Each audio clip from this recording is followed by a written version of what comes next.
Hey, gang. I think we're rolling. Jake Chapman, Chrissy Birdsall here with you. It is Magic Game Day. We're getting set for a 3 o'clock tip, little Sunday matinee as the Indiana Pacers come to town. Magic fresh off a 3-game road trip, went 1-2 losses to sandwich a win against these very same Pacers. That was on New Year's Day. And Orlando coming in tonight, 19-16 on the year. The Indiana Pacers stuck at 6-29. They have been trying to get win number 1,000 for Rick Carlisle for a very long time, and the Magic will hope to make them wait a little bit longer. Orlando heading back out on the road. I have no idea what day it is.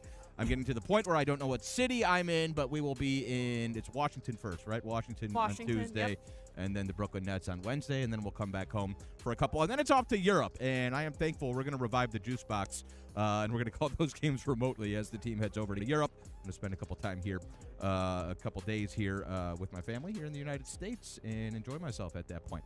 All right, more bad news on the injury front. Magic will be without Jalen Suggs for the time being, certainly for this afternoon. Jalen dealing with a right knee grade 1 MCL contusion. And so, as you spin it forward, Chrissy Birdsall, I mentioned that Europe trip. The Magic are going to have a chance to try to rest up a little bit. Granted, it'll be, with all the complications of international travel thrown in. But coming up in about a week, you're going to have a nice little 9-day stretch where you play 2 games against the Memphis Grizzlies. Until then, you kind of got to gut it out a little bit. I'm not sure what Jalen's long-term prognosis looks like, but the Magic's still waiting on Franz and Mo Wagner to come back. It's on everybody else to step up. Certainly, Chrissy, we know that Anthony Black has stepped into the starting lineup and performed very, very admirably. We know what Desmond Bane brings night in and night out, but you and I were just talking before we hit air. We got to keep an eye on those guys' minutes. Desmond Bane is 10th in the NBA in minutes played. Anthony Black is 40th, and those are obviously, on the ascent. So there's going to be some opportunities for some other guys, the Jason Richardsons of the world. We've seen Jamal Cain play quite a bit over the last couple of nights. But as always, it's going to have to be a by-committee approach to filling in for Jalen Suggs, and unfortunately, we're starting to get used to it right now. Yeah, and that's a tough thing about this team is that, especially with Jalen Suggs, it feels like he comes back, he plays a few games, and then he gets himself injured again. So it's really up to a lot of the guys to try and step up, fill in for those positions, and do a good job. And Anthony Black's been doing a good job on defense. I feel like his leap from the last 2 years to this year has been really good, and he's talked about that confidence of being able to guard the team's best players. Desmond Bane has been managing, as well as you said. I think Kyle Gaming on YouTube said, need AB and Bane to play big today. Paolo's been doing a lot of work and needs some help. And those are 2 guys that we've talked about that they have been stepping up at certain points, but getting that more consistent stepping up, coming to the plate on offense and on defense is going to be really important, especially against this Pacers team today.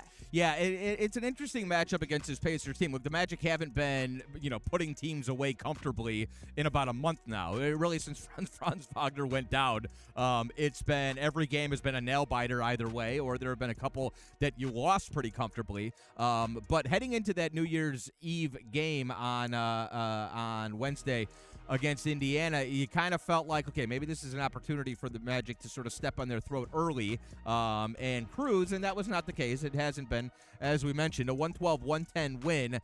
You mentioned also before air the Magic's fourth quarter numbers over the last 10 games starting to kind of go sideways a little bit. This was a fourth quarter that you did enough to win the game, 18-15. You outscored Indiana in the final 12 minutes. You get out of there with a win. That's all that matters. 112-110, as I mentioned, was the final score. 29 points on 12 of 21 that night from Paolo Banchero. It's an Indiana team that really doesn't have a whole lot of size. I think you said maybe Micah Potter going to start this game. Possibly.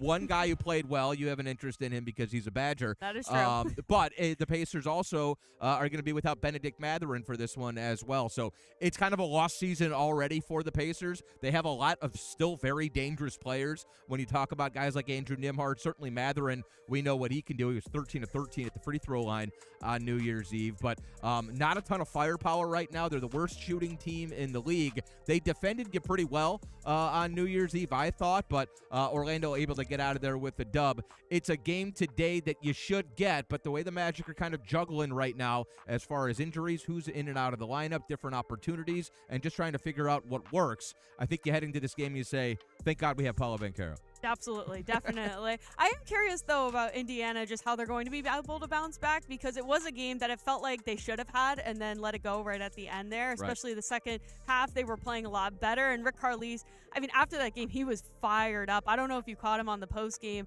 talking, but I listened back to that earlier this morning, and he was talking about some petty nonsense that was going on the bench over there. And I mean, this is a team that's lost 11 straight games coming into today. He is hurting for that 1,000th win as a coach. He wants it probably more than anybody else, and he has been waiting and waiting and waiting. And that was one of those games you felt like you could have got it at home, and they just weren't able to pull it out at the end. So I think they're going to be coming in fired up with all of the injuries they have, with all of the adversities. This is a game that the Magic can't look the past, especially with all the stuff that they got going on as well. With the Magic coming home, trying to get back after losing to Chicago a few days ago. They've been about 500 since Franz has been out. This is a game that both of these teams desperately need to get for very different reasons, but this is a team that both of them coming in with some strong intentions to get a win. The Magic 11-6 at home, and you're right. It's been every other since Franz went down. I think you're a game sub 500 right now, without, after that loss in Chicago on Friday night, without Franz Wagner.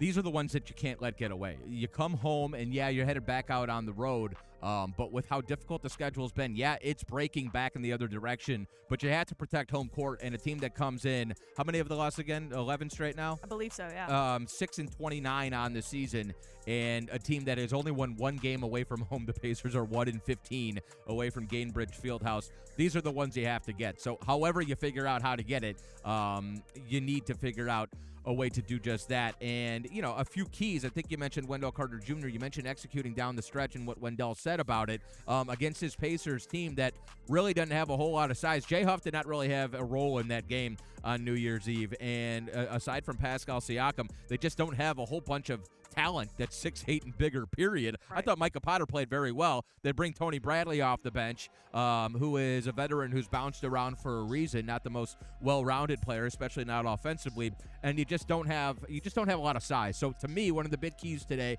is going to be the front line establishing itself. I talk about the front line, Wendell Goga specifically, Jonathan Isaac, if he's in the rotation. Maybe we'll see Noah Penda today. I talk about those guys rebounding because of how important it is for this team and the way it's structured. One of the best defensive teams in the league. If we're not cleaning up the defensive glass, letting teams off the hook and giving them offensive rebound, second chance points, it just kind of dashes our entire identity. But with Goga and Wendell, I think they have an opportunity to put up some scoring numbers today, to put up some points. What did Goga have? 14 on New Year's Eve, I think it was. He always plays well against the Indiana Pacers. Got to figure out a way to convince him that every team is the Indiana Pacers, I think. Dante actually asked Coach Mosley that question on the pregame the other day. He said, how do we figure out a way to convince Goga of that? So I know he's going to bring it today, but I do think it's an opportunity against this Indiana team to really pound them. And I think that's a way that you might be able to build up a comfortable lead if you are generating second chance points, grabbing offensive boards. But if you look down and you see, the relative lack of size, I think we should be able to just kind of beat them up on the interior today. Yeah, I feel like the glass has been such an important issue for the Magic the entire season. In the beginning, a few of those games that they got, the first one that pops in my head is that Miami game. They won because of big-time rebounds at the end. And then in their loss against Chicago, I believe it was Coach Mosley who said after the game that, long threes mean long rebounds, and that's something that's been an issue for this team is those second chance points. So that's something that they have to get back to, and that starts with the bigs. You talked about Wendell Carter Jr., talked about what he said, just trying to keep his poise for the team, playing a full 48 minutes of basketball. And then, Goga Bitadze, I loved what he said on the postgame show. If you didn't check it out, you can check it out on Magic Audio Net on Twitter, is that every time he plays them, he goes, I dominate. It's just getting too easy for me. He was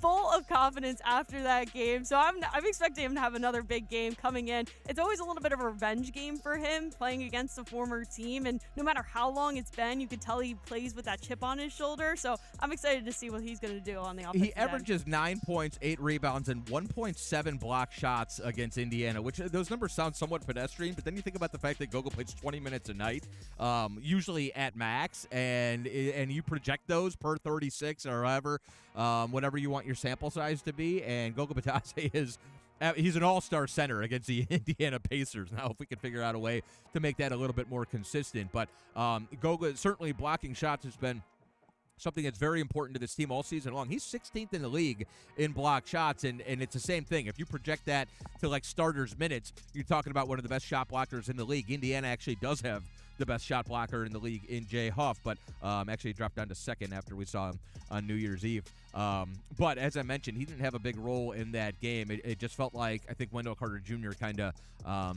sunned him. Is that what the kids say? He sunned him a little bit. You know what I mean? Sunned? That's not. They don't say that anymore. No, I think that's the millennial, That's the what old millennial people Gen say. Z slang. You don't sun. You don't make him your son. You son somebody. Oh, I was thinking like the sun, Well, yeah.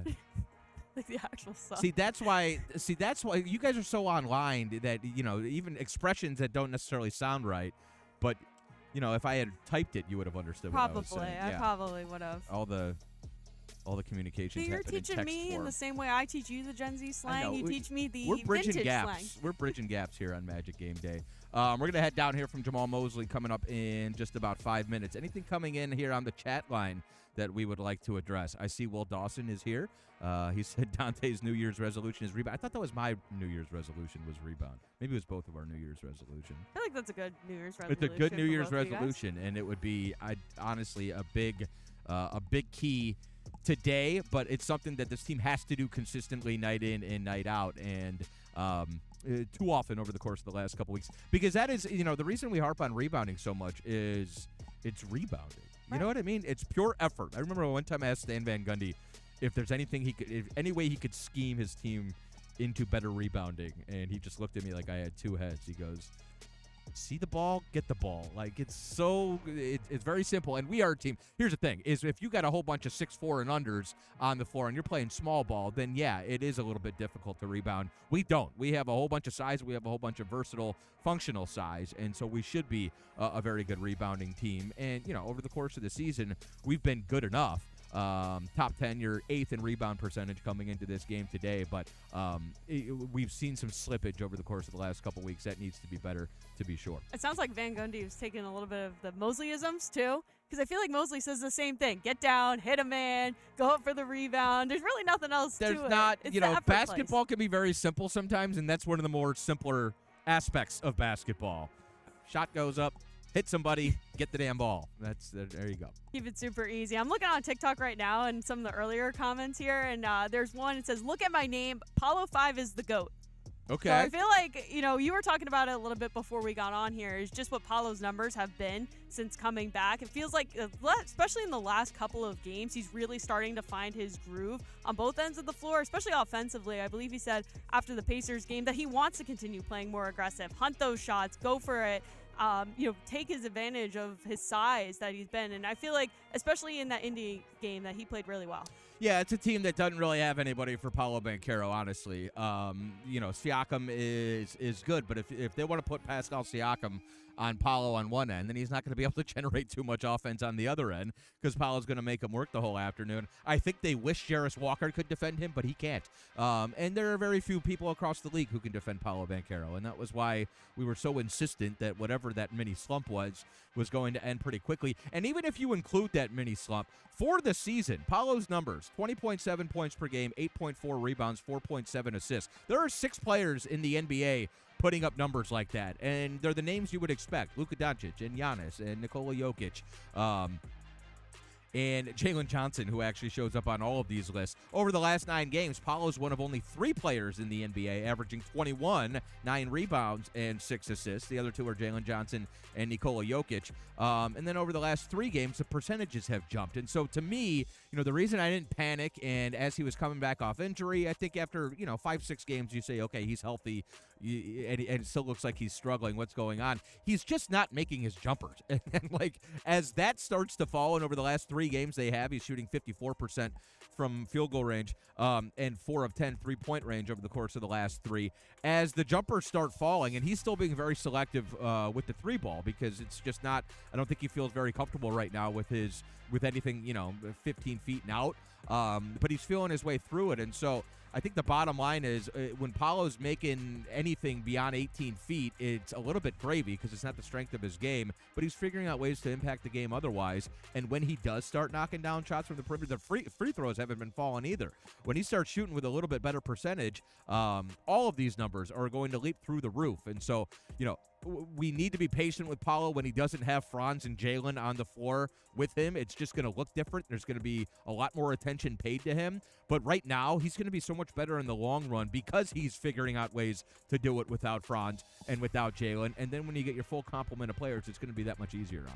Yeah, and I think being able to work with Bane, too, especially down the stretch. I'm looking back at those fourth quarter stats from that Indy game, and they were really the entire offense in that fourth quarter on the court. They had 8 and 6 points, respectively, and Paolo was 4 of 8. He had that big bucket at the end, and you see with those guys, when their jumper's not falling, when the three ball isn't falling like it was in that Indy game, they are able to get downhill and attack, and that's been the bread and butter of this team this season, is that they kind of start to figure out when that jumper's not falling, and they're able to go downhill and attack. And that aggression, that hustle is going to be really important, especially today when they have that size advantage. You bring up a really good point, because one of the things that the Magic, anytime you look up and you see the Magic getting torched in fast break points, Toronto did it all night on Monday, it's because we keep missing at the rim. Like our shots in the paint and up close for really that entire road trip were bad. And so, and what happens is when you're missing in close, now you're open for transition points the other way because you don't have guys back. You have guys who just finished a shot attempt. Typically, they end up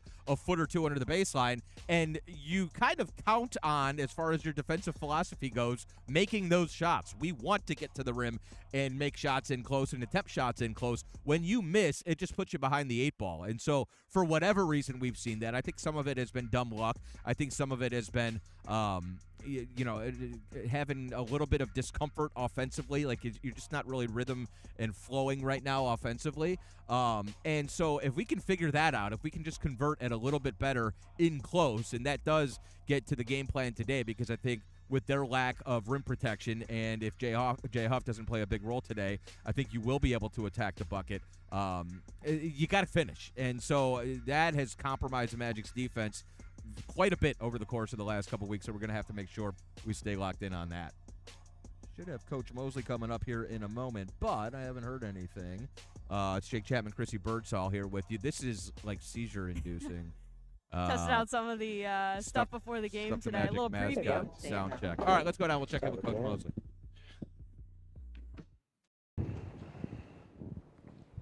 Coach, for your group in this one, what are some of the things that you want to see out of the team, right out of the gate tonight? Yeah, I think our defensive energy right away.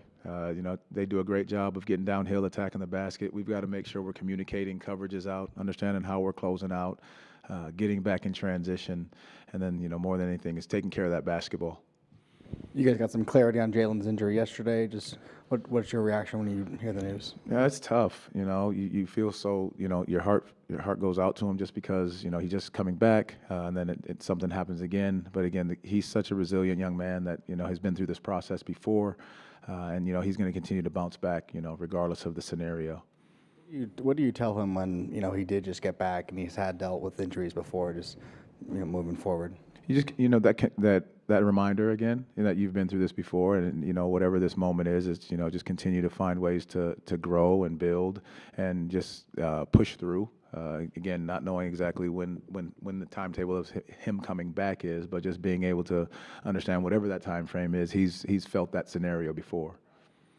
Rebounding has obviously kind of been an up and down thing throughout the season. How do you kind of go about reclaiming that kind of pride on the glass? Because early in the season, you guys were, at least statistically, one of the better rebounding teams in the league, and then that's obviously slipped a little bit over the last few weeks. Well, it's just challenging, guys. Having our guards come in and rebound, helping those bigs out that are down there battling. Obviously, the long ball, the long three ball leads to long rebounds, so that's going to have our guards needing to come back to help rebound the basketball more. So it's just challenging guys to do that, and then fundamentally, it's the ability to box a guy out. You got to turn, find a guy when he's crashing, hit him, and then pursue the rebound once you've boxed him out. Is there still a little bit of a balance of you trying to emphasize getting out in transition more, but making sure you get the rebound? Because if guys are trying to leak out and get out, maybe that's a few guys less going to the glass. Is that still a balance you're trying to find, or is it something else? No, there's no balance there at all. You got to finish the possession, then you get out. We've talked about it, whether you get a block shot, charge, steal, whatever that turnover has happened, but you finish the possession off, then you're out running in transition first. But you've got to secure the ball before you do any of it. seems like shots began to really start falling for Paolo on this road trip. What was something not in the box score that you maybe noticed differently about Paolo that you liked from the last couple of games? I just love his aggression early on, just being able to find and pick and choose the spots to where he's, finding the right pass or whether it's knocking shots down. I think early in this game, last time against Indiana, found his rhythm early. Same thing in the Chicago game, finding that rhythm early as well. But it's also coming off of that ball moving side to side, and then it hits his hand at the last minute. Now he's making the decisive play, whether that's getting to the basket or knocking a shot down. Coach, first of all, Happy New Year. To kind of add to that, I know you always say that even when Paolo's not filling up the stat sheet, he's always making the right basketball play, trying to play winning ball. But how encouraging is it for you to see his resurgence, especially on the offensive end, as he gets back into rhythm? No, I think that it's a big piece for us. Finding that rhythm as the games have gone on has been key. Again, walking in the Toronto game, the triple-double, coming back the next night with a double-double, just rebounding the basketball, being able to push the break. And I've said it time and time again, the moment he steps on the floor, he creates a problem. He creates a mismatch somewhere. And so being able to find those at the right time in the right moment is what, he's going to continue to do. How are Franz and Mo progressing with their recoveries? They're doing well. There's no timetable on it, but they're responding to the treatments pretty well as we go on. The last few fourth quarters have been low scoring. Just what do you want to see from your team execute offensively late? You'd love to see that we continue to play with that same pace, attacking the basket, getting downhill, getting the stops, getting out and running, being able to finish, as we're getting great looks in those times, just being able to settle down and knock shots down as well as finish on the rim. And then the execution part, I think, is just continuing to know where the pieces on the floor are, to be able to find the right spacing as well as, being able to be comfortable in the shots that you're taking where you are on the floor. Thank you. Thank you. Appreciate it.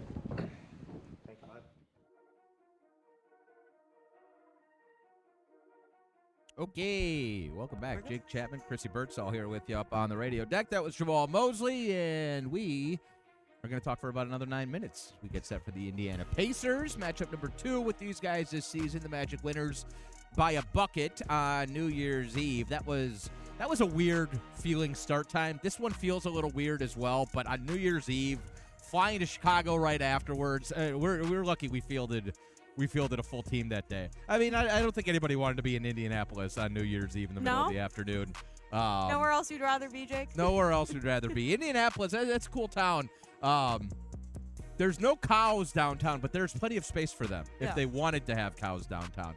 A very, very empty, desolate feeling city for about 48 hours heading into New Year's Eve. Then we went to Chicago, and it was awesome. Yeah, I mean, certainly isn't no Orlando down there. But No. that game was also really weird because even when we were producing and talking about the game after, that felt like one of the longest games ever. And I wonder if that goes into the fourth quarter being a little bit of a defensive slump or a defensive battle, really, for both of these teams, having that 18 to 15 fourth quarter, because that first quarter, I think, took about 50 minutes to get through, and there was no rhythm going on whatsoever. And that was something interesting that Coach Mose brought up, was the fourth quarter slumps that this team's been having. We talked a little bit before he spoke about it, and just how the numbers have kind of dropped in the last 10 games. The first quarter, Why don't you go ahead and drop those numbers for us? Yeah, Chrissy, I will. That you pulled before broadcast I did. time. In the first quarter, they're averaging about over 30 points per game, as well as 13 rebounds per game, and then it goes down a little bit to 29 points per game in the second, about 30 in the third quarter, but then in the fourth quarter, in the last 10 games,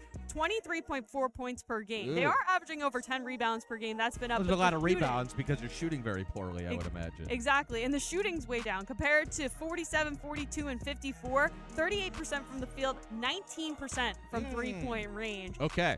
And I'm not sure if that's just the rhythm of the game being thrown off. There's more fouls being called on both sides. But that was something really apparent, it felt like, especially in that Indy game, that the ball wasn't falling. It was that fourth quarter, they were just hanging on as much as they can. They were able to pull it out. We haven't really been able to say the same for that Chicago game, similarly, where those points were going down. But that's something that I'm really going to keep an eye on, is how important is getting off to a fast start versus closing out really strong, because the team has been able to get off to some really strong starts. They just have to maintain it for a full 48. We've done it all season. One of the best teams in the league in first quarter scoring all season long. The fourth quarter numbers aren't, I think we drop off like 2 or 3 points from 30 to 27, but not like that. I mean, that is a huge drop off, and that's pretty good stuff there. And look, I mean, the Chicago game scored 19 points in the fourth. We mentioned the Indiana game, which was about as bad, even worse, right? We held them to, it was an 18-15 fourth quarter on New Year's Eve.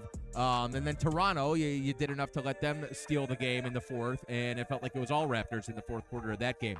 I think it's a combination of things. No matter what, you're going to see it's always harder to score in the final 12 than it is in the opening 12 because defenses tighten up and et cetera, et cetera. The way games play out, especially when they're tight games, there's just a lot more that happens in the fourth quarter. Fouls, officiating, using timeouts, all of that. But the other thing that I think it's important to remember is it is looked at times, and the Indiana game was Jalen's first game back. Of course, we won't have him again tonight, but he was responsible for a couple turnovers. Paolo had 5 turnovers. One of the reasons that the first quarter took forever, the whole first half took forever, is because it was free throws on both sides. Yep. Neither team looked like they wanted to be there. They all looked like they were stuck in mud, and when you're moving slowly, you reach and you slap, and that's typically tired teams are the ones who start fouling more so than usual. But then the other part was the turnovers. A lot of them looked like unfamiliarity turnovers, like new guy working back in. We haven't had this combo of 5 on the floor together. I threw it where you were instead of where you were going type stuff. I left the ground without a plan.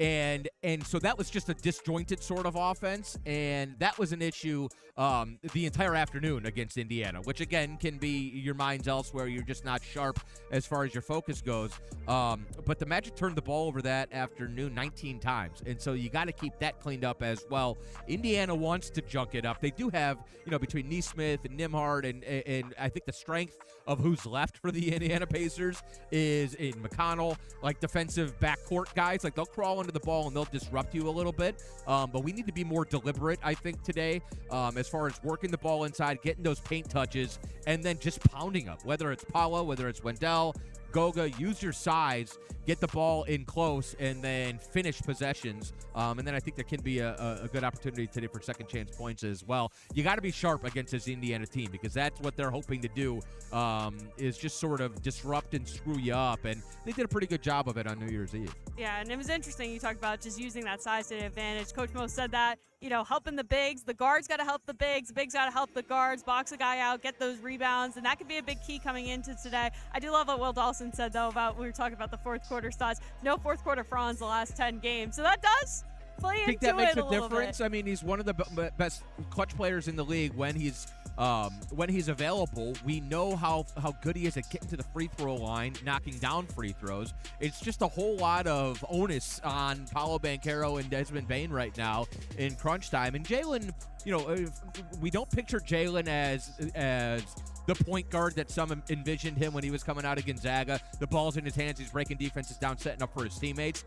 Paolo and Franz fill that role when we're healthy. But Jalen is one of our better perimeter shooters, and the offense is better when Jalen Suggs is on the floor. I don't think his loss is felt as much, obviously, as it is on the other end, and I don't think it's as big a loss offensively as not having Franz Wagner. But don't underestimate what Jalen Suggs means to the offense in general. Yeah, it's going to be interesting to see how this team responds without Jalen Suggs in the lineup. We've talked about Anthony Black, a couple other players stepping up. I did see a comment on Facebook talking about wanting to see Jace Richardson getting some backup minutes. Maybe see Tyus Jones getting involved. We've seen him playing a little bit better. Let's go there because that was one other thing that you and I wanted to touch on is, and we talked about it just a little bit at the top of the broadcast, with Jalen out and with Desmond Bane and Anthony Black's minutes not being a concern, I don't think necessarily for anybody like at the top of the concern list, but I have my eye on it because we're getting to the point of the season where everybody's exhausted. Desmond Bane is, one of the reasons he's here, one of the reasons you traded all of those picks and some players that you like for him is because he plays, and you can count on him night in and night out over the course of a long year. He is a veteran. He's a pro. He knows how to manage his body. But with that said, you don't want to have to overextend him. He's 10th in the league in minutes played. AB has crept up into the top 40 in minutes played, and depending on how long Jalen's out, those minutes are going to have to stay up there. So I do think probably one of the things that Coach Mosley's thinking about is if this is an extended stretch that you're without Jalen Suggs, or regardless of what the timeline looks like, who's ready for bigger minutes when you look down the bench? AB and Desmond Bane are going to have to fill that role as far as starters minutes go, but who maybe can steal you another 4 minutes of rest for Desmond Bain night in and night out? Or, how do you sort of balance that? You mentioned Tyus Jones. Jamal Cain has played well. I think given the opportunities he's been given, I think he gives you a wing option that you'll see more of, certainly. And I do think Jace Richardson, I think we're at a point now that it's going to be hard to keep him off the floor until you get Jalen Suggs back. So should be a good chance for Jace, and hopefully the Magic able to just kind of juggle the rotation until we get Jalen Suggs back in there. She's Chrissy. I'm Jake. That's going to do it for us. It's Magic Game Day. Make sure you lock us in beginning at 2:30. Magic tonight, the pregame show. We'll call it Magic today, I guess, the pregame show. We're on 96.9 The Game, our flagship station. You can always stream us on the iHeartRadio app, the Orlando Magic app, on NBA League Pass Audio, wherever you are in the world, or on Sirius XM as well. We'll send you down to the floor. Go Magic.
Yes,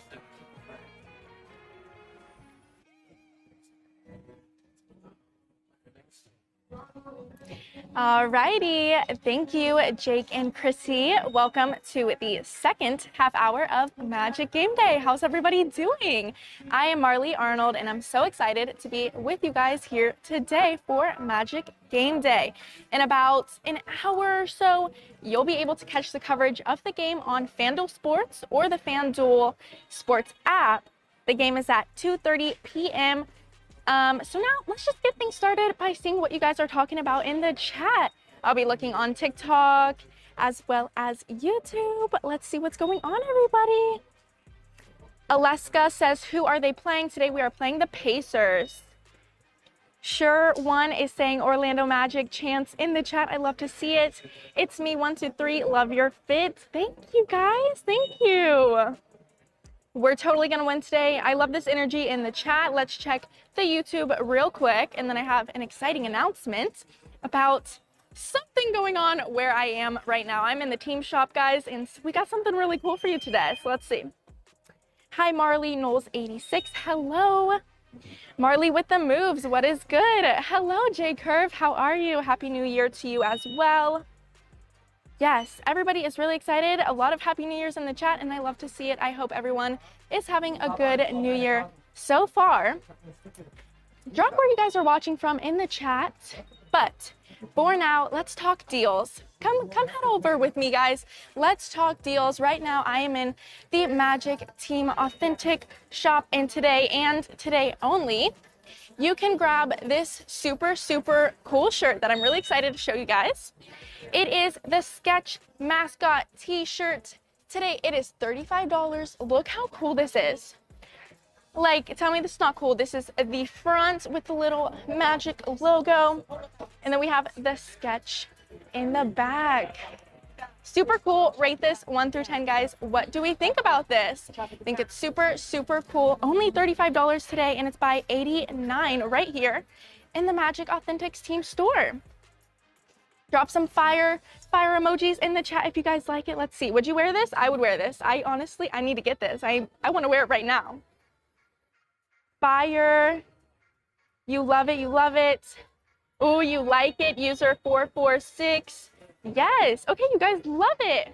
Maybe we'll play some trivia and someone will win this $10 team store card so they can get a little discount on this. Hey, that sounds like a deal to me.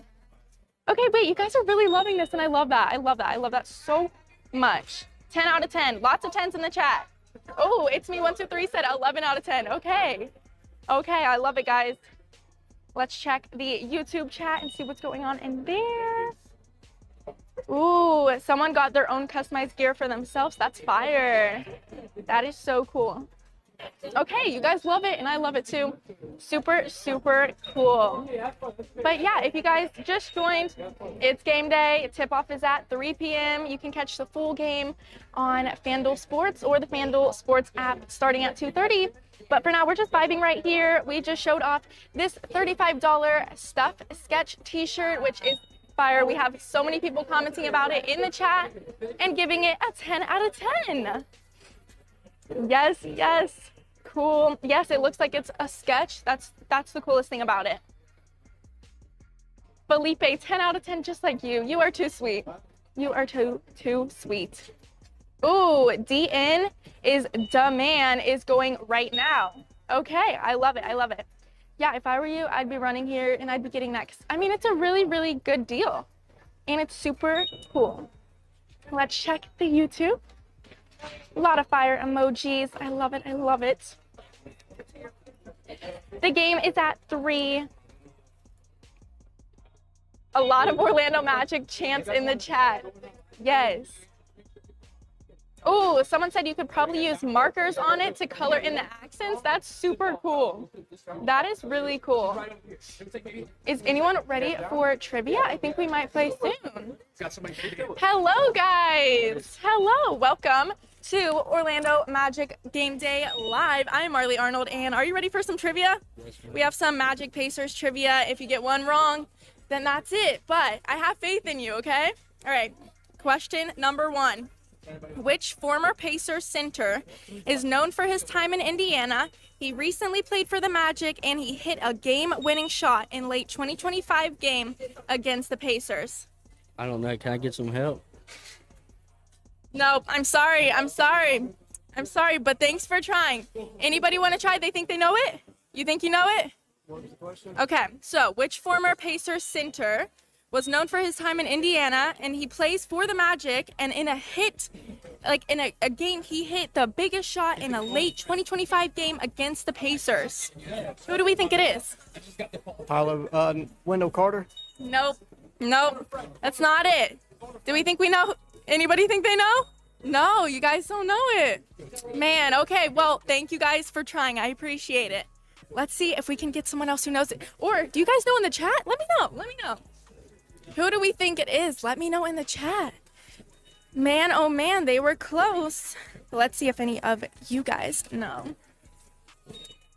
Ooh, someone said Goga. They got it. Who is that? Gianni, you got it. All right, we're gonna head out. Let's see, it's really busy in here already today, guys. Love to see it. I feel like they have so many new clothing items in here. I was looking around and I was like, Oh my gosh, there's so many new things like that pink hat over there. We'll have to come back to that another day, but it's so cool. Let's head to the court, guys. Let's see what's going on. Yeah, you guys in the chat, you guys got it. Good job. Good job. If you were here, you would have gotten this $10 gift card, but I love to see it. I love to see it. All right, if you guys just joined, we are heading to the court now. I think we're gonna chat it up with Josh Cohen and ask him some questions. So if you guys want me to ask him anything for you, let me know. Let's see. J Curve, you got it. It's Goga. Knowles 86, you got it as well. Good job, guys. I am proud of you. Okay. Paulo's gonna drop 40. Okay, I'm with you on that. He has been killing it recently. Killing it. I'm very excited for today's game. I think it's gonna be a good one. What do you guys think? You think it's gonna be a blowout or like by one? Like, do we think it's gonna be a close game? I mean, obviously it's gonna be a blowout. We're gonna win. I know it, guys. I know it. Yes. Some people think it's gonna be close. Okay. I don't, but we'll see about that. Guys, we are now on the court. Let's see. Who do you guys see warming up out here? Let's see. We're gonna go chat it up with Josh. So let's make our way, guys. Excuse me. It is packed today. Everybody is ready for today's game. I'm loving this energy. Yes.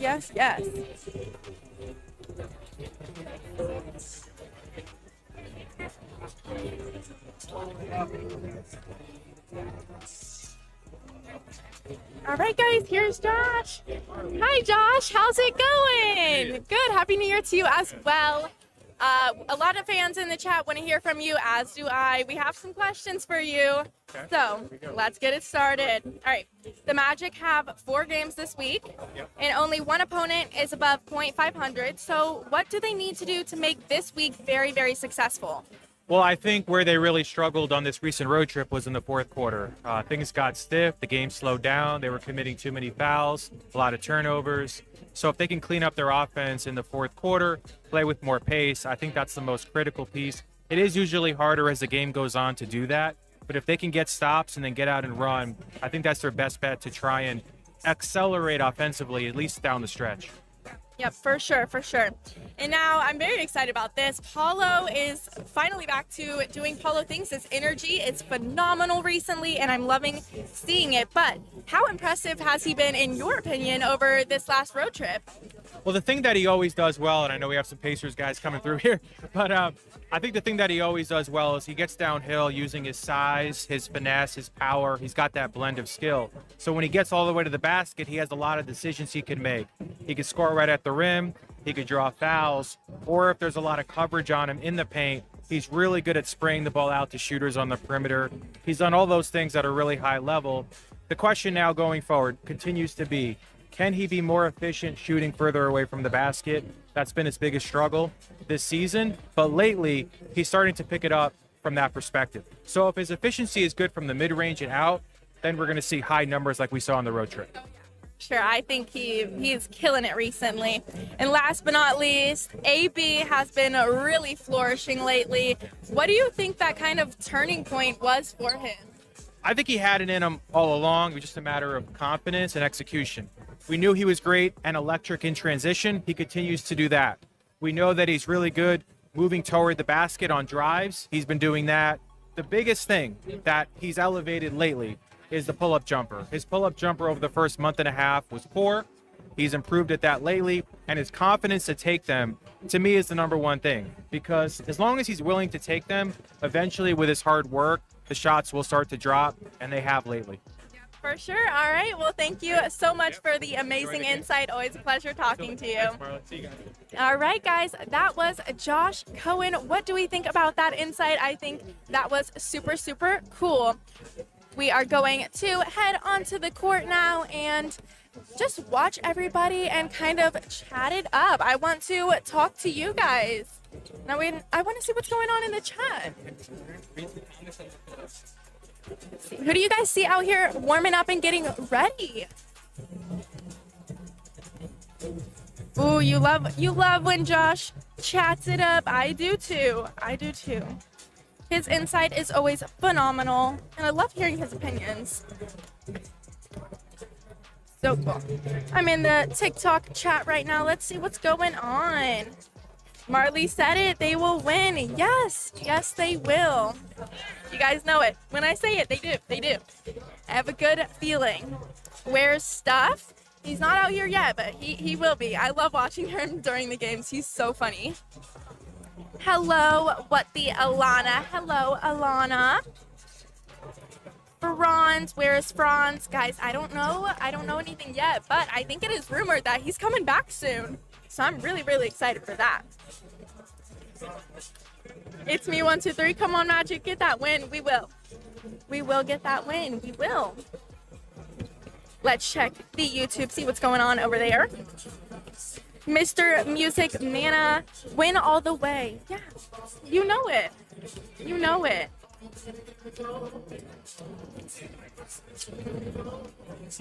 Love to see it. Love to see it. Ooh, okay. Who is your favorite players right now, guys? Mine changes so much. So I want to know if yours changes, or are you very, very loyal to that one player? Let me know in the chat. Who's your favorite? Paulo, yes. AB, he's been killing it recently. Yes, he has. Yes, he has. Will Orlando 58, go Magic. I love to see it. Thank you for the support. Knowles 86, I was at the game at Indy. Nice. Okay. How was that experience for you? And is anybody going to be at the game today? I know it's a little like earlier game, but honestly, I love that. Like, I feel like that's just, it's good. A nice 3 o'clock game. That's the perfect time. Ooh, okay. Mr. Music Mana thinks it's going to be 102 to 129 Magic. I love that. I love that so much. All right, well, it was amazing hanging out with you guys today. Thank you so much for the great energy in the chat. Coming up next is Kendra Douglas and Dan Savage with another edition of Courtside Countdown presented by Hard Rock Bet. So let's just all enjoy the game, and thank you so much. Let's go Magic. Bye, guys.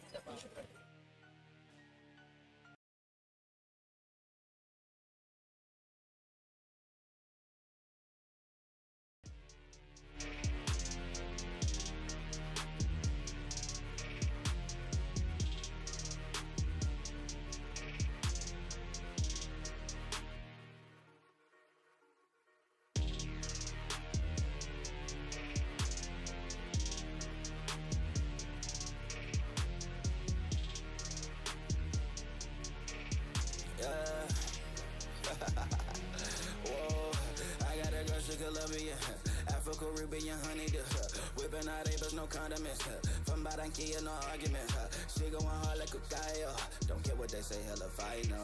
I'm chilling with babe with my eyes closed. Got the champagne with my blindfolds. How much a flight in Miami? Shopping and tripping with Moochie the family. Drop top when I drop down. Like the hell of savage like I'm Randy. I'm on 1,000, living my life like I don't get no hoots about plan B's. My life something like a Tahoe. Yours something like a Camry. Yeah.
mean, everything's there. It was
Give the people what they want, cause I got it. I ain't lying. Locked in, I do it just for profit. I ain't lying. Love it how I break it down just like that. I ain't lying. Love it how I run the town just like that. I ain't lying. Love it how I break it down just like that. I ain't lying. Love it how I run the town just like that. I ain't lying. Who said they could top me? Step in the place, I steal the show.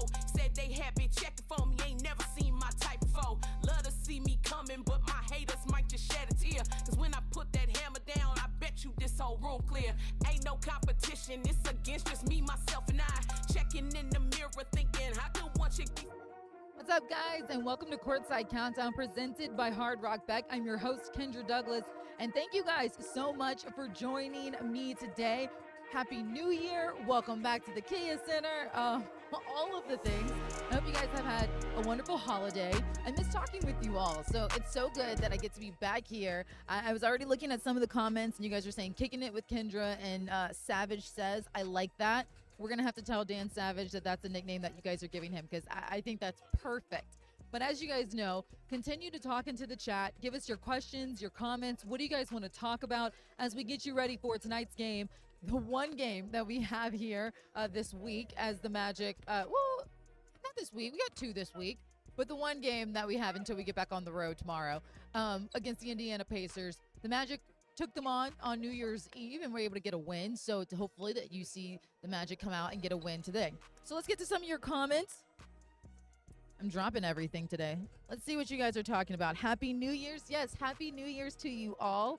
And then I see people are talking about the past. I think, the Cavs series. People are talking about just the conference finals. Okay, I like it. I'm going to have to get back into the chat and see what you guys are kind of talking about. Ooh, I like this one. Jace has potential. Just hi. Happy New Year. Do you want to tell the fans? Wait, Nick, come tell the Magic fans Happy New Year. The Magic fans, they watching right now? Yes, they are. We live? We are live, Nick. It's a new year, so good things are coming for us all. Always. Happy New Year to all you Orlando Magic fans, everybody in Central Florida. Yeah. We love you guys. Happy New Year. Happy New All right. Thanks, Nick. Nick Anderson for you. Always good to have him join us. Always good to have everybody who comes around join us on Courtside Countdown. Okay. Ooh, do you think we'll see masked Franz again when he returns? No, and I really want him to be in a mask, right? Because masked Franz was something different. That was a whole nother human being, and I want to see that again. But no, I don't think we're gonna get a masked Franz when he returns. I think the nose is definitely healed, so he should be good there. Let's see what else you got going on. Someone said, one comment before Nick came in, someone said that they really like the way Jace has been playing. He just needs some more minutes. I agree. Think about it. He's still a rookie, guys. He's a rookie. And the fact that he's a rookie, but he's always there, he shows so much potential moving forward. So I am excited for what the future is going to hold for Jace Richardson. He's someone who is going to just do wonders for this squad later on. I like this one. Jalen, always got a shout out to Jalen. Love that. Love that. Okay, let's get into some highlights. Well, let's talk about an update since you were just talking about Jalen Suggs in the group chat right here.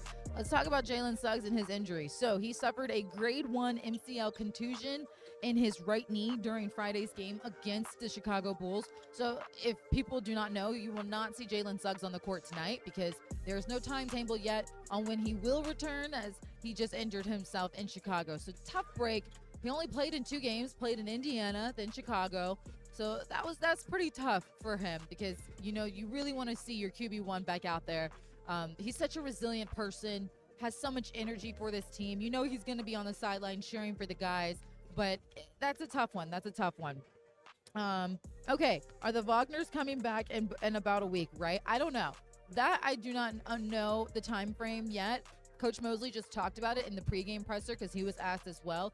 There is no time frame just yet on when the Wagner brothers will return. What I can say, though, is they're continuing to ramp up their progress. It's been good to see them as we were on the road trip. It was good to see them working out, getting active, trying to get back into the groove of things.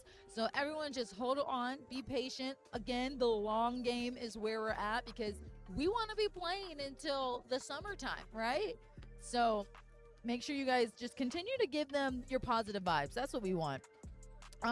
Okay, let's get to some highlights. Let's talk about Paolo Banchero on this road trip. He had a really phenomenal road trip, I must say, because one of the things that I think we all have been wondering is when he's going to get back into the groove of things. And he did just that in Chicago as well. I mean, 31 points for him.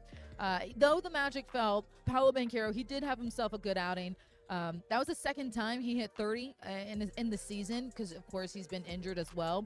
That 3-game road trip, he averaged more than 27 points per game, 10 rebounds, over 6 assists. And he's just continuing to just be comfortable and find his rhythm and just find his groove for the Magic.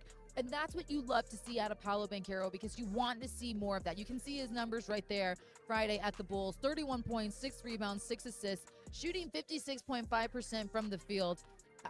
I think we can finally say Paolo Banchero has his legs under him, and he's figuring this out, and he's gotten to a rhythm of this one. As we welcome in our second member of Courtside Countdown, presented by Hard Rock Bet, Dan Savage. Happy New Year.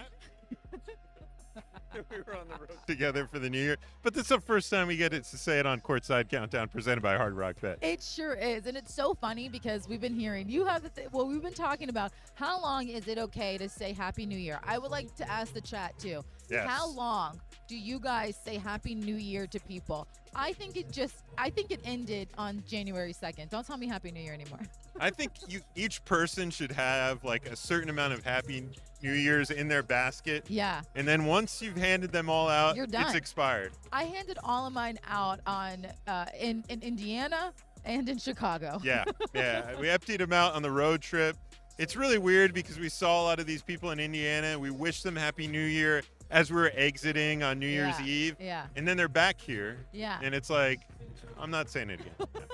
And we sound so angry, but people just got to realize we're tired. Yeah, we're we're tired. We've been in and out. We haven't been home. We want to stay home at the Kia Center. It's like you want to be here. I feel so bad because it's true. As we were walking in today, everyone just kept telling you Happy New Year. And in my mind, I'm thinking, huh? But then I'm like, oh, this is the first time I'm seeing everyone here at the Kia Center. So Happy New Year to everyone here. And Happy New Year to the chat, even though I was able to wish it to them when we were in Chicago doing the live there. So, but since we're together, let's knock it out once again. I want to hear some of these reactions. So I know. Okay, so I want to get to some of your comments and everything as we talk about the Indiana Pacers. Before we do that, I was just talking about Paolo Banchero. He had the 31 performance in Chicago. It seems like we can finally say like the legs are under him. He's gotten into a groove. He had a really good 3-game road trip though. yeah, I was looking as I was writing my preview at his numbers during the road trip, and during that span, among qualifying players, meaning guys who played in 3 games during this last stretch, he's top 20 in points, rebounds, and assists in the NBA in all 3 categories, top 20, while still shooting over 50% from the field and 40% from 3. So I would say that's a nice 3-game stretch. I would say that there are some people who should listen to that stat and maybe add that to their. Yeah, I meant to tweet it out, but I just haven't gotten around to it today because, like you, my brain is not completely all back in Orlando right now. Yes, I like that. I like that. He's had himself a performance, and of course, Anthony Black has had himself a performance as well. That 3-game road trip, that was also a good moment for him too. He's just continuing to find his groove, find his rhythm. 18 points in that game against the Bulls. He's averaging 24 points over his last 5, over 4 assists, more than 3 rebounds. Been a starter in those last 5 games as well, and I think you'll continue, of course, to see him in that position. What do you like about what you're seeing from Anthony Black? Yeah, what I like about it is just his aggressiveness going downhill, and I want to continue to see that from AB. Yeah. I want him to even turn it up another notch from what we saw in Chicago on the defensive end, because I think he's fully capable of it. And with Jalen Suggs out, unfortunately, the reality again, so much more of the defensive responsibility guarding the primary guy of the opposing team falls on Anthony Black's shoulders, and the Magic need it out of him because, in my opinion, 3 of the Magic's top defenders are Anthony Black, Jalen Suggs, and Franz Wagner. They're down 2 of them, so AB has to step up in that regard and really provide that spark for the Magic on the defensive end. I like what you said. I want to stay with the defensive end. How important will it be to be stronger on his defensive side and not just try to be a disruptor, but just ultimately getting back to what this team is known for, which is sitting down and guarding. Yeah, and this is a perfect example of it because you know this Pacers team, they've lost 11 straight. They're desperate for a win, and if you give them hope and let them hang around, they're going to be scratching and clawing, emptying the basket to try to break that streak. So with a team like that, really what you have to do is get stops and get out and run. This Indiana team, meanwhile, as we know, they're just going to run regardless. Yeah. They're going to try to play fast-paced basketball to try to generate offense. They're going to be throwing up everything at the rim, and so really you have to get stops and possessions and then get out and run, and that's what the Magic did in stretches in that first Indiana matchup. And when it was playing like that, that's when they made their biggest gains in the stat sheet and were able to get that win. You're looking at the Pacer highlights right now, and one of the big things that in that Pacers game too was the bench getting the spark from Jamal Cain and Goga Batadze. You know, Dante Marcatelli joked that we got to tell every time that Goga's playing a team that they're the Pacers. This is a squad that let him go. He was with them for a couple years, and he had such a good performance against this Pacers squad. It'd be nice to see him have that same strong performance too tonight. No, without a doubt, because I really felt that unit flipped the game. Helped push it in the Magic's favor in the second half. Yeah. And what I really liked about the Magic's ability in that one, they did a lot going downhill. They didn't shoot the three ball the best. And so instead of just settling for shots from the outside, they found ways to get the alley-oop passes, get downhill and get buckets at the rim, do secondary actions to create for others. And we see so many of those in this highlight reel. Even though Jay Huff is among the NBA's shot block leaders, the Magic were able to play him off the floor with their quickness, and without him there, they truly lack a true rim-protecting presence, and I think that's what the Magic have to do once again tonight. Yeah, so this is a team, they've already saw them on New Year's Eve, but no matter what, you got to figure out who can provide a lift for this squad, because you can tell that with the numbers down, that everyone's going to have to step up in this game. One of the comments, I meant to tell you, one of the comments, Jay Curve said, he calls you Savage Says. He says, I got to listen in to Savage Says. But you see tonight's matchup right there. I think what big stands out is the rebounding for the Magic. They're going to have to be better at that. And the second chance opportunities, you want to see them kind of take a little bit a bigger leap in that area too. Yeah, and we talked pregame with Magic head coach Jamal Mosley about exactly how you do it, because some of rebounding is just straight up willpower. Right. But I think what the Magic have gotten caught up into a little bit in this stretch of the season is in order to generate easy offense, they have a few guys who are perhaps leaking out before the possession is secured. Yeah. The other prior possession is ended, and that's resulted in some of these long rebounds to three-point shooters. I think what we'll see from the Magic this game is they're going to really make sure they've secured the rebound before getting out and run, and I think that's something that's left them a little bit, and we're going to see those guards get more involved in the rebounding. Yeah, well, like you just mentioned, that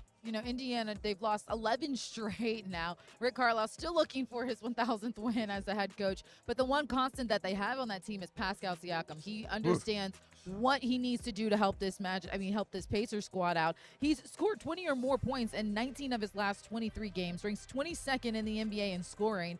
I mean, he is a guy that we saw clearly can disrupt and take advantage of opportunities as well. Yeah, he's a guy that, would fit right in on this Magic team in terms of his mentality, so that's the type of player fans have to think about when they're looking at him.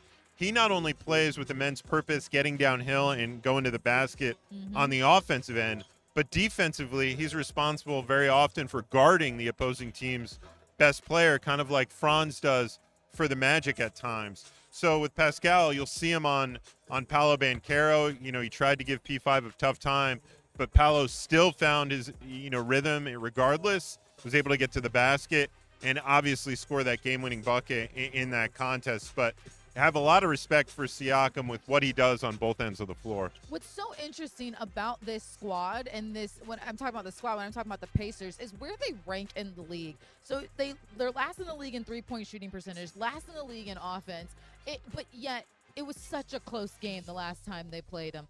I mean, what did they take advantage of in that New Year's Eve game that kind of really stumped the Magic for a second? Yeah, I think the record and the stats are a little deceiving for them. Yeah. Now, look, Mathurin will be out tonight, but he's missed stretches of the season. He didn't miss that contest in Indiana. And I think when he's out there, he plays with more pace, helps generate some easier offense for Indiana. Siakam, when he's playing like he has over the last 20-something games, that helps. And look, when you're missing a guy like they are with Tyrese Halliburton, who defined the way that they played for so much of the last season, and also lost Miles Turner to free agency, it took a while for them to figure out how to play. And I think right now they're adjusting the guys in and out of the lineup. Teams have adjusted to how they're guarding them. The scouting report's out now on how they play without those guys. And so I think the thing for them right now is figuring out what their identity is without Tyrese and countering the way the NBA has countered that. I think that's a great point. I don't know if the Pacers know who they are just yet.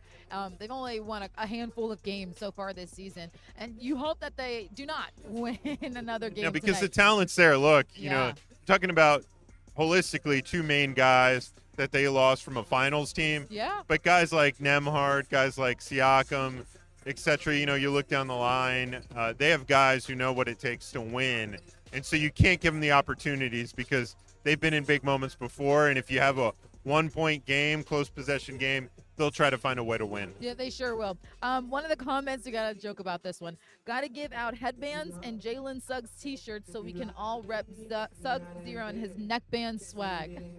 You know, you broke that story. You've gone viral in a number of different ways I lately, know, right? and But that is no one of them. I know, but no one gave me credit on that one. They were like, I'm giving you credit here. Thank you, thank you. Yes, as we know, Jalen Suggs cannot wear the headband around his neck anymore, so that was a tough break. When he told me that, I was like, wait, what? But he said it was a matter of time before the league came and said It like was, that. and he was pushing a little bit, trying to keep it down a little bit longer. He was. But it was just to pay to respect to his NFL guys, and Deion Sanders. Deion Sanders was one of the guys that did it, and that's where he got it from. So it was cool that he could, for a while mesh the two together, but didn't work out. Nembhard must be stopped. His craftiness was doing us dirty the last game. What are your thoughts on Nembhard and how he, the type of player he is? Who was that? I'm sorry. Nembhard. Oh, Nembhard, yeah. He had a very physical guard, and so the Magic can relate to that with some of the guards that they have on their squad, whether it be Anthony Black, Jalen Suggs, Desmond Bain, who all play with a little bit of an edge. Yeah. And Nembhard is a guy cut from that similar cloth where, really willing to be physical, get downhill, averaging over 17 points a game. So, for the Magic tonight, eyes are going to have to be on him in the backcourt without Mathurin. You know that he's going to get more usage, and really eyes on Pascal Siakam as well. Yeah, no, those are really good comments right there. I want to get to your storylines for today's game, because as we're here for one game, it is still important to talk about how this Magic squad can get a win here today. So what do you got for us? Yeah, so I fought around with a couple of these today, not only because I was tired, but because I think there's three or more in this game. Number one, you want to see them live in the paint. Yes. Scored 70 points in the paint that first outing against Indiana. I want to see that do again. Slow down Siakam without Mathurin. His increased load, we all saw what he could do in that first game. Going to need a number of bodies attacking him and slowing him down.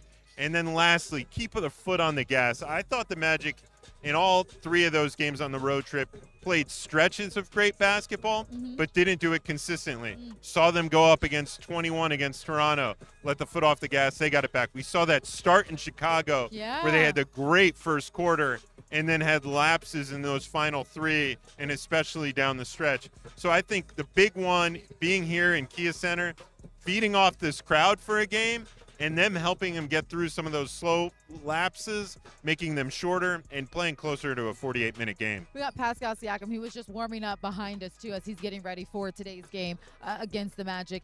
That is a guy, though, that has just really figured out how to kind of keep the team on his back and just be aggressive throughout the stretch. Yeah, I feel like he is the tone setter for them. So, like we alluded to, he goes out, guards the other team's best wing player at times. Yeah. And then on the offensive end, generates so much focus getting into the rack. And, he's a three-level scorer. We saw him knock him down some threes against the Magic in that first outing. That's where you got to kind of keep some of their players, run them off the line, but not let them get to the basket, build that wall, make them live in the mid-range. But he's a tough guard regardless. We've seen him, whether it be in Toronto or here with Indiana, be an effective player at all three levels. Yeah, one thing I do want to talk to you about too is the defense for the Magic. Where do you think that it has lacked for them a little bit, and how important is it to get back to that identity of theirs? Well, number one, I think where Magic fans have to have some patience is, look, guys have been in and out of the lineup. So whether you talk about Jalen Suggs, Franz Wagner, Tristan Da Silva, Jonathan Isaac, Goga Batase, a lot of guys, Desmond Bain dealing with back spasms. They're all dealing with things right now, and that's one of them. And that's not an excuse. That's reality. Number two, with the immense travel time going back and forth like we've been, there's not much practice time. We haven't had many practices just because CBA doesn't allow it, it's certain things, and other because guys are rehabbing and need rest. So you have these different lineups, different combinations, and you're having to do it with guys who haven't always practiced together or been on the floor with each other. So that's been a challenge. I think that's number one. And then number two, I think it's just keeping up that intensity level, which is harder to do this point in the season on the road than it is at home where you have the crowd behind you. So I'm really looking for the crowd to provide that additional energy that the Jalen Suggs and Mo Wagners of the world would do if they were out on the court, and give the Magic that six-man boost tonight, because they'll need it against an Indiana team that's desperate for a win. One comment on here is you got to especially keep pushing in the fourth quarter. Mosley was asked about that because it's true. It seems like the past fourth quarter performances, one, they haven't been scoring that well, and two, they've been able to lose games in that fashion. How important is it to finish games strong? Oh, absolutely. It comes down to it. We saw in that Indiana game, Paolo Banchero really, carry the load in that fourth quarter in terms of getting downhill, scoring that game-winning bucket. Yeah. But as a whole, I think they have to really rely on their defense in those moments to fuel easy offense, because everybody sits down and guards in the fourth quarter in the key stretches of the game. Where I'd like the Magic to do it is to create some separation tonight and not have it come down to that. I know. That would be great. All right, let's take a look at our upcoming schedule, because like we've been talking, we are on the road literally tomorrow. So you see the upcoming couple of games, but then we're back home for Philly, so that's great. So the Magic will do a back-to-back, a quick back-to-back, taking on the Washington Wizards and then the Brooklyn Nets, and then home on January 9th to take on Philadelphia, which we haven't seen that much of since the beginning of the season. So it'll be interesting to see how they can go up against that squad too, because they're getting healthy and figuring it out as well. Yeah, we saw in that Philadelphia matchup earlier this season have such big NBA Cup implications. Yeah. And that one was a feisty matchup where Andre Drummond was literally squaring off and then with Wendell Carter Jr. So there's going to be some testiness there, and some Philadelphia's going to be out from revenge for that one. So that'll be a great one to come out to Kia Center and make them feel the Orlando support on the other side of things. I know. It'd be so great to see you guys back out here, because we haven't been home much, but when you do, you always feel the Orlando Magic love. You feel the community in here as Kia Center's starting to fill in and pile in now. I can't wait. I miss coming to home games. I do too, regardless of the Happy New Year's that we're getting dished I know, out left and right. We're happy. We're happy. No, but it's just nice, when you go on the road for so long and you just see people in the opposing uniforms, whether it be the back of house staff, and they're all wishing their people luck and, kind of just giving you a, hey, what's up? It's nice to be back in a building where everybody's wearing blue. Yep. They're all saying go Magic, etc. It's a whole different vibe and mentality, and I think the Magic are going to benefit from it, even though it be for just one game tonight. Almost feels like a road stop. It does. It's interesting, though, too. I will say, Magic fans, you guys show out in numbers everywhere. Chicago did a really good job. I know. I was kind of surprised how many people decided to come out in the cold to watch this game. But Magic fans were all over the world. At Toronto, they've been great at. Indiana, they've been great at. Of course, you got guys like Desmond Bain, who brought his whole family, brought his AAU team out there. So that was really good to see them have that. But, yeah, no, I got to give it to you, Magic fans. You guys show out in numbers when we're on the road. I got to give a shout-out to these few fans that were in the lower bowl behind the baseline, that every time the Raptors fouled early in that game, they were getting up screaming, "You can't do that," clap, clap, clap, clap, to the point that when the Raptors came back in the fourth quarter and the Magic were fouling a little bit too much, the whole section behind the baseline started retaliating with the "you can't do that" chant back. So that just shows, even amongst a few, if you're loud and passionate, you can affect a whole arena's demeanor as a fan. And that's what I appreciate about Magic fans is the way that they're able to shake things up. So it was really good to see that, really good that to have them there. And I'm just excited for when we can finally be here for a couple more games. You know, is 2 or 3 in a row too much to ask? I know it is. Well, that'll do it for us on Courtside Countdown presented by Hard Rock Bag. I'm Kendra Douglas along Dan Savage. Before I let you go, final thoughts before heading into tonight's game. Yeah, number one, just get that defense ready from the jump. Play with high energy level. Let's win the numbers on the glass. Yeah. Get downhill. Own the paint. This should be one for the taking. Establish the dominance here at home. Look like you lost the New Year's opener.